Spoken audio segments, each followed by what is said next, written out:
There's a voice inside that shows up right before you're about to do something big. It doesn't scream or whisper. It just asks a question. Who are you to do this? Sometimes this inner voice feels logical. Sometimes it's realistic. But underneath it, if you're being brutally honest, my dear friend, it's fear. It's just this quiet belief that you are somehow less than what this moment requires. You've talked yourself out of something great before it even started. And you're not alone in that. There's a man in the Bible, a man God himself called a mighty warrior, who was hiding in a hole in the ground when God found him. His name was Gideon. And what God said to him that day might just be the only thing you need to hear to conquer your fears, my friend. My dear friend, by the end of this video, you'll discover your inner strength to conquer even your worst fears. So make sure to stay till the end. 2. Meet Gideon. The story of Gideon begins during the time of the judges in Israel. The Midianites have been terrorizing the land for 7 years, raiding crops, stealing livestock, driving people into caves and mountain hideouts just to survive. The people of Israel are desperate. Gideon is threshing wheat. Now, threshing wheat was normally done out in the open, on a hilltop ideally, somewhere the wind could catch the grain and carry the chaff away. But Gideon isn't on a hilltop. He's in a wine press, underground, hidden from view. He's doing his work in secret because he's afraid of who might see him. And that's when the angel of the Lord appeared. 3.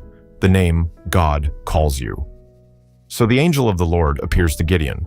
And the first thing he says, "The Lord is with you, O mighty man of valor."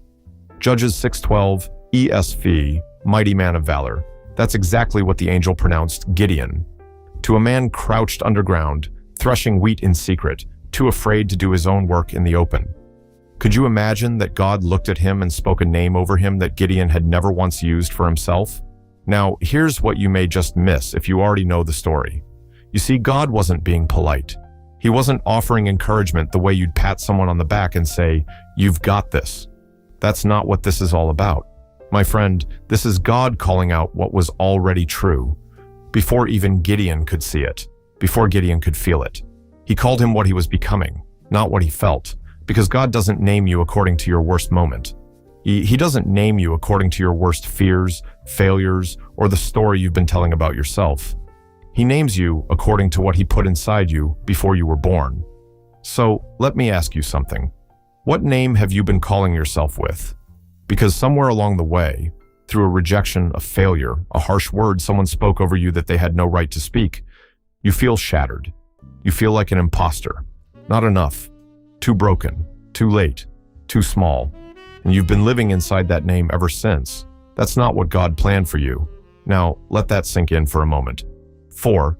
The argument with God now. Gideon doesn't just accept what God says and move on. He pushes back. And I want you to notice that, because a lot of us have been taught that doubt is the enemy of faith. Those questions are dangerous, and that the moment you start asking why, you've somehow stepped outside of what God can work with. Gideon didn't get that memo for sure. He looks at the angel of the Lord and says, "Please, my Lord, if the Lord is with us, why then has all this happened to us? And where are all his wonderful deeds that our fathers recounted to us? But now the Lord has forsaken us and given us into the hand of Midian." Judges 6:13 ESV. That's not a soft question. That's grief and frustration and confusion showing up. And God doesn't leave. God doesn't flinch. God doesn't say, "How dare you?"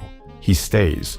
But Gideon isn't finished, because then God calls him to go and save Israel, and Gideon immediately pulls out his list. You know the list. "Please, Lord, how can I save Israel? Behold, my clan is the weakest in Manasseh, and I am the least in my father's house." Judges 6:15, ESV, weakest clan. Least in the family, last pick, least likely. That is imposter syndrome, word for word, 3,000 years before anyone had a name for it. And here's the thing about that list. You have one too. You've rehearsed it. You know it by heart. You reach for it every time something big is asked of you. Every time an opportunity shows up that feels just slightly larger than what you believe you're capable of. I'm not qualified. I'm not ready. Someone else would be better. Who am I to do this? Gideon said it. You've said it. Now let's find out how God responded to Gideon's argument. From 5. God's answer to every excuse. So Gideon has laid out his case. Weakest clan, least in the family. not the guy, not qualified, not ready. And God's response is one sentence. But I will be with you, and you shall strike the Midianites as one man. Judges 6:16 ESV. That's it. God doesn't hand him a strategy. There's certainly no detailed plan of exactly how this is all going to work out. No explanation of why Gideon was chosen or what makes him special. God just announces, I will be with you. And that, my friend, is a moment to introspect. Because we come to God with our lists, our reasons, our limitations, our very logical case for why we are not the right person. We ask him to fix us. But that's not what he does. He doesn't fix your resume. He doesn't upgrade your confidence. He just says, I will be there. Because here's what God understands that we keep forgetting. The question was never, are you strong enough? The question has always been, do you know who is with you? So Gideon wasn't going to defeat the Midianites because he finally believed in himself. He was going to defeat them because the God of the universe said, I will be with you. And that was enough. It's enough for you too. You don't need to feel strong. You need to know who is with you. 6. The fleece. Now, this is where the story gets really interesting. Before Gideon moves, he asks for a sign. God has already appeared to him, already called him a mighty man of valor, already promised to be with him.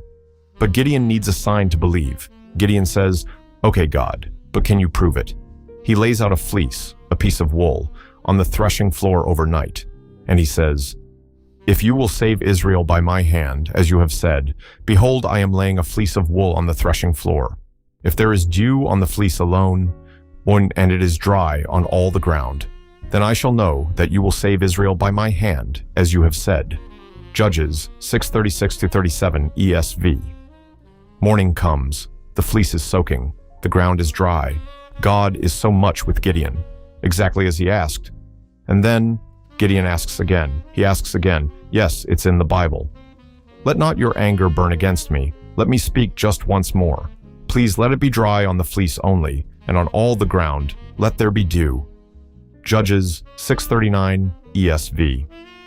He needed to hear it twice, and God, the God of the universe, the God who had already shown up once, does it again. He just answers. Now see, I need you to understand a lesson, a very important one. We've all been walking around carrying doubt, embarrassed and convinced that our hesitation is evidence of weak faith, that we should be further along by now, more sure, and more steady. But Gideon asked twice, and God answered twice. One thing is for sure, my friend, that God is not frustrated with your questions. He is not keeping score of how many times you've doubted yourself for doing good, or how many times you've felt like an imposter. Brothers and sisters, your God is patient. 8. The turning point.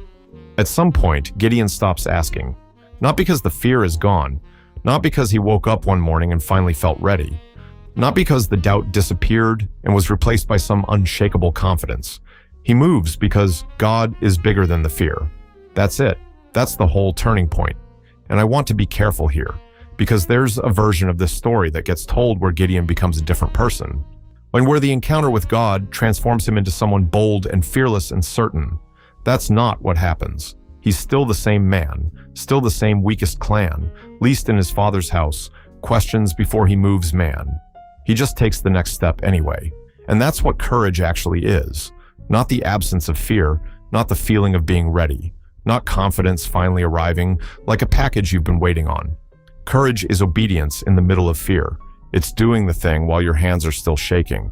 It's saying yes before you feel qualified to say it. You don't have to feel ready. You just have to move.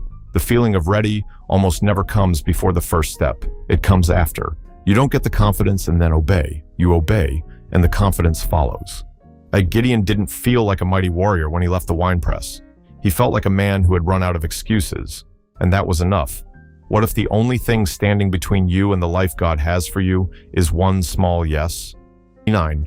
What this means for you. We now know Gideon's story, but what does it all mean for us? The same God who found Gideon hiding underground, who didn't wait for him to get it together, who didn't require him to show up polished and prepared and full of faith before he'd speak. That same God knows exactly where you are right now. He knows the hiding place you built. He knows the list you rehearse for giving excuses. He knows your deepest fears better than anyone. And he's not standing at the edge of your wine press waiting for you to climb out before he'll talk to you. He's already in there with you. That's who he is. Now, there's a moment in the New Testament where the Apostle Paul is dealing with his own version of this, his own weakness, his own limitation, something he's asked God to remove. And God's answer to Paul is the same answer he gave Gideon. Not a plan, not a fix, a presence. My grace is sufficient for you, for my power is made perfect in weakness. Paul and Gideon, centuries apart, got the same answer from the same God, which means this isn't a Gideon thing. This is just how God works. My dear friend, your weakness is not a problem. It's the very place God chosen to show up, the actual plan. You are not too broken. You are not too late. You are not too small. You're closer to God than you even realize. The close. We started this with a voice, the one that asks, "Who are you to do this?" And we want to end there too. Because that voice isn't going away. It'll be there tomorrow. It'll be there the next time something big is asked of you. The next time an opportunity shows up that feels just slightly larger than what you believe you're capable of. It'll ask the same question. But now you know something. Gideon heard that voice too. He heard it so loud that he hid underground to do his work. He heard it so loud that even after God showed up, he argued. He made excuses. He laid out the fleece. Twice. And yet, God looked at that man, that hiding, doubting, excuse-making man, and said, "The Lord is with you, mighty warrior." He didn't say it because of what Gideon had done. He said it because of what he saw in him. And he sees the same in you. You have been giving yourself the wrong labels. The failure, the rejection, the imposter. My dear friend, now you're none of them. What they say about you, that's not what you are. Gideon left the wine press, not because he had it all figured out, not because the fear was gone, not because he finally felt like a mighty warrior. He left because God said, "I will be with you." And he decided that was enough. So can you. The same God who found him is the same God who finds you. Mighty man, mighty woman, the Lord is with you. If you liked this video, make sure to subscribe to our channel, Stick with God. We make videos on truly inspiring events and characters from the Bible, so you can find strength to transform your life by getting closer to God, because certainly there's no better way to do it.